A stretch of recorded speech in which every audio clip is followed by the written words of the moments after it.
ប្រាស់ជាប្រពុតទ្រង់ក៏មកចោះចាប់បដិសន្ធិ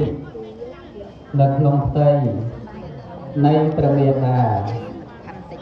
ព្រះនាមសរិមហាមយាទេវីព្រះមេត្តារបស់ព្រះអង្គព្រះបិតាព្រះនាមព្រះបាទ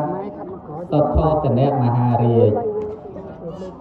ព្រះអង្គចោះចាប់បដិសន្ធិក្នុងផ្ទៃនៃព្រះមេត្តានៅថ្ងៃប្រហោះខែអាសាឍពពួកទេវតាទាំងឡាយកើតកោឡាហល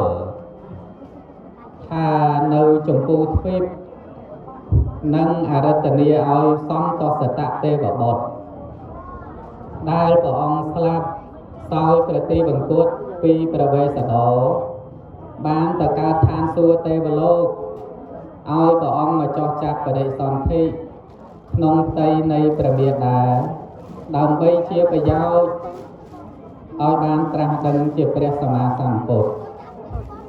ព្រះអង្គក៏មកចោះចាប់បដិសន្ធិក្នុងផ្ទៃនៃព្រះមេត្តានៅថ្ងៃប្រហោះពេញបរមី15កើតខែអាសាឍពេលព្រះអង្គមកនៅក្នុងគភ៌ព្រះមេត្តាខែដីក៏ក្រើកញាប់ញ័រ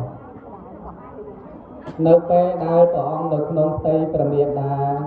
គម្រប់ទូកមាស10ខែបរិបូរណ៍